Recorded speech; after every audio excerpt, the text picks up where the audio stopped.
नमस्कार, मैं हूं नम्रता पाराशर। आप देख रहे हैं BVM न्यूज़। चलिए रुक करते हैं खबरों की ओर। खबरों में सबसे पहले बात करेंगे 2 बूंद जिंदगी की। जी हाँ, 2 बूंद हर बार पोलियो पर जीत रहे बरकरार के नारे के सफल बनाने के लिए पोलियो अभियान चलाया गया है और पोलियो दिवस के मौके पर फरीदाबाद के अस्पताल बादशाह खान में केंद्रीय राज्य मंत्री कृष्णपाल गुर्जर पहुंचे और अपने हाथों से छोटे बच्चों को पोलियो ड्रॉप पिलाई। इस मौके पर उन्होंने कहा कि देश को पोलियो मुक्त कराने के लिए छोटे बच्चों को पोलियो ड्रॉप दिया जाता है। उसी कार्यक्रम में वो पहुंचे हैं। इस मौके पर उन्होंने एक बाइक को हरी झंडी दिखाकर रवाना करते हुए कहा कि ये बाइक उन लोगों तक पहुंचेगी यहाँ पर सीनियर सिटीजन, दिव्यांग या बीमार व्यक्ति नहीं लगा पा रहे हैं और वहीं लगातार फरीदाबाद में बढ़ रहे बच्चों के डेंगू मलेरिया के मामले में सिविल अस्पताल में डॉक्टरों की कमी पर बोलते हुए उन्होंने कहा कि अस्पताल में CMO की देखरेख में बेहतर स्वास्थ्य सुविधाएं दी जा रही हैं और अस्पताल में कोई भी कमी नहीं रहने दी जाएगी। तस्वीरें फरीदाबाद के सिविल अस्पताल की है, जहां पर केंद्रीय राज्य मंत्री कृष्णपाल गुर्जर पहुंचे और पोलियो दिवस के मौके पर छोटे बच्चों को अपने हाथों से पोलियो ड्रॉप पिलाई और इस मौके पर सिविल अस्पताल के अन्य स्टाफ भी मौजूद रहा।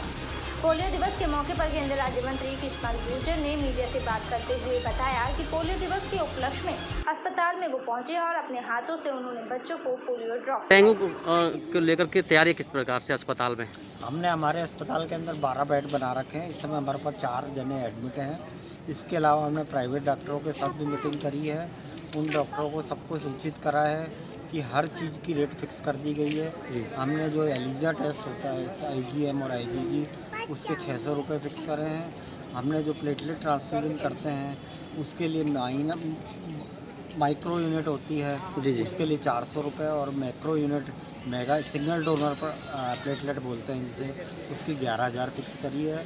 और कोई भी हरियाणा सरकार का बंदा यदि उसे हम प्लेटलेट अस्पताल में भर्ती है तो हमें फ्री ऑफ कॉस्ट उस अस्पताल से दिलवाएंगे। बाकी हम सरकार से रिएम्बर्स करा के हॉस्पिटल को 8,500 रुपये रिएम्बर्स करेंगे, जिससे कि लोगों को फ्री सुविधा दी जा सके। हमारे सभी प्राइवेट ब्लड बैंक और अस्पतालों के अंदर 13 जगह पर हमारे प्लेटलेट सेपरेटर मशीन है जिससे हम मेगा यूनिट बना सकते हैं। BK के पास हमारे प्लेटलेट सेपरेटर मशीन है, उससे सिर्फ हम माइक्रो यूनिट्स बना सकते हैं, मैक्रो यूनिट्स नहीं बना सकते। इसके अलावा हमारे 3 ब्लड बैंकों के अंदर और 9 बड़े अस्पतालों के अंदर ये सुविधा FRSS की सुविधा उपलब्ध है। और हम सभी बच्चों को और सभी लोगों को जो भी हमारे पास आता है प्लेटलेट चढ़ाकर यदि ज़रूरत पड़ती है, क्योंकि नॉर्मली प्लेटलेट जब तक 20,000 से कम नहीं होती है उस समय तक नॉर्मली किसी को कोई दिक्कत नहीं होती है। उसमें DID। सर, आज बच्चों को पोलियो की ड्रॉप पिलाई है, क्या कार्यक्रम था? देखिए, अपने बच्चों को पोलियो ड्रॉप पीने का मकसद एक है, हमारे बच्चों को कोई पैरालाइज ना हो, पोलियो ना हो। इसलिए पूरे देश में मनोहर जी की और मोदी जी की सरकार ये अभियान हर साल चलाती है देश को पोलियो मुक्त बनाने के लिए कि छोटे बच्चों को पोलियो का ड्रॉप दिया जाता है। आज उसी का कार्यक्रम यहाँ पर था। यहाँ की लोकप्रिय विधायक सीमा तिखारी मेरे साथ हैं और साथ साथ जहाँ जो हमारे बुजुर्ग हैं, जो चलने फिरने में असमर्थ हैं या बीमार व्यक्ति हैं या दिव्यांग हैं, उन लोगों को घर पर ही वैक्सीनेशन लगाया जाए। तो उसके लिए हमने गाड़ी शुरू की थी अब सुबह, क्योंकि छोटी छोटी गलियाँ हैं शहर में, वहाँ गाड़ियाँ नहीं जा सकती। तो आज वहाँ उन गलियों में बाइक पर जाकर इन बुजुर्ग लोगों को, इन दिव्यांग लोगों को, इन बीमार लोगों को वैक्सीनेशन लगाने का काम की शुरुआत आज से यहाँ की। सर, जैसा कि अभी कोरोना के बाद अब बच्चों के लिए बीमारी आई है, डेंगू मलेरिया चल रहा है, काफ़ी संख्या में बच्चे रोज आ रहे हैं, लेकिन बच्चों के डॉक्टर की बहुत कमी है यहाँ पर, केवल मात्र इतने बड़े शहर में। ऐसा नहीं है, कोई दिक्कत नहीं है। BK में मनोहर जी की सरकार आने के बाद बहुत नई सुविधाएं शुरू की हैं।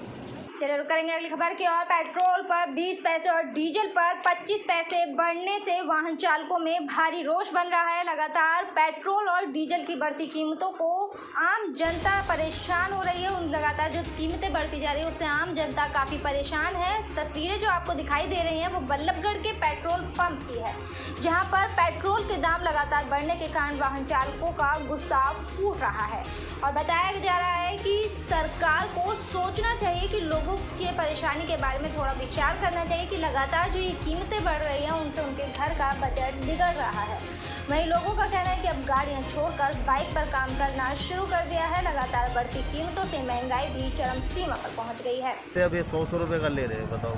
क्या करें, इतनी महंगाई आ रही, बस पूछो मत, बुरा हाल हो रहा है। घर का खर्चा कैसे चला रहे हैं? बस पूछो मत, क्या कर, गाड़ी खड़ी कर रखी, बस ऐसे ही पैदल काम चल रहा है, साइकिल से। बहुत बुरा हाल हो रहा है। सरकार से कुछ कहेंगे क्या? और सरकार से तो कह ही रहे हैं, आपको देखो सरकार सुन ले तो अच्छी बात है। खबरों में बात करेंगे अब खोरी गांव की और आपको बताएंगे कि आखिरकार सुप्रीम कोर्ट के आदेश के बाद खोरी गांव के लोग किस तरह से रह रहे हैं। आपको बता दें कि सुप्रीम कोर्ट के आदेश पर भले ही खोरी गांव के लोगों का आशियाना उजड़ गया हो, लेकिन उस जगह से अभी इन लोगों का मोह भंग नहीं हुआ है। इन लोगों को अभी भी आस है कि सुप्रीम कोर्ट उनके साथ न्याय करेगी और उनकी पुरानी जगह पर उनको मकान के लिए जगह मिलेगी। खोरी गांव के लोगों के मकान भले ही टूट गए हैं, लेकिन इन लोगों की उम्मीद है, अपने घरों की आस अभी भी उनमें जिंदा है और उसी के चलते यहाँ लोग अपने टूटे घरों के मलबे के ऊपर अस्थायी तौर पर तंबू बनाकर खुले आसमान के नीचे दिन हो या रात वहीं पर रह रहे हैं। करीब 2 महीने पहले फरीदाबाद सूरजकुंड इलाके में अरावली के पर्वतों में बसे खोरी गांव में मकान बने हुए थे, जिसे सुप्रीम कोर्ट ने तोड़ने के आदेश दे दिए थे और फरीदाबाद प्रशासन के द्वारा उन्हें तोड़ा गया। मकानों को तोड़े जाने के बाद अभी भी ये मामला माननीय सुप्रीम कोर्ट में चल रहा है। प्रशासन के बुलडोजर इनके मकानों को जमीन में मिला चुके हैं, लेकिन यहाँ लोग अभी भी यहीं पर रुके हैं। अपने घरों के मलबे के ऊपर ये लोग अस्थायी तौर पर तंबू लगाकर अपने परिवार के साथ यहाँ पर हजारों लोग रह रहे हैं और अब यहाँ पर ना तो बिजली जैसी कोई सुविधा है, ना ही पानी के पीने की कोई सुविधा है, लेकिन उसके बाद भी लोग हैं कि यहाँ से जाने को तैयार नहीं है। कुछ परिवार जिन्होंने किराए पर कमरे लेकर अपना सामान सुरक्षित रखा हुआ है, वो भी यहाँ पर तंबू लगाकर इसी आस में रह रहे हैं कि सुप्रीम कोर्ट उनके हक में न्याय करेगा। देखो जी, फिलहाल तो अब ये तंबू में रह रहे हैं, आपके सामने है, और मकान तो सब तोड़ ही दिया और ऐसा है अब फिलहाल जैसे भी गुजर बसर कर रहे हैं। कुछ सामान भी तोड़ दिया सारा, और थोड़ा बहुत जो बचा हुआ उसे अपना उसमें रेंट पे कमरा ले रखा है, उसमें पड़ा है। बाकी यहीं पे रहते हैं टेंट वेंट में डाल के, जैसे तंबू पड़ा है। तो क्यों रह रहे हैं, वजह क्या है? वजह हमारे भी तंबू बहुत है तो तंबू बना के क्यों रह रहे हैं? और काय में रहे हैं, बता बूंद बारिश आवा कहाँ जाऊँ? तो फिर अब सर्दियाँ आ रही हैं, सर्दी आ रही, इसमें ही पड़े रहेंगे बेटे, और कहाँ जाएंगे? बालकोट में तो कमरा ले लिया, हम तो यहीं पड़े।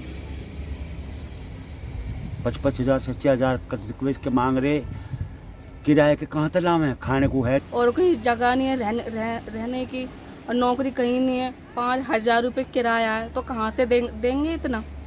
जो है वो यहीं है। अब सर्दी आ रही है, छोटे छोटे बच्चे हैं, कैसे कैसे रह रहे हैं हम, वो हमें भी पता है। अब देखते हैं सरकार से क्या करते हैं। अब इतने वो फ्लैट दे रहे हैं, 5 लाख रुपए उन्हें देंगे तो कहाँ से करेंगे?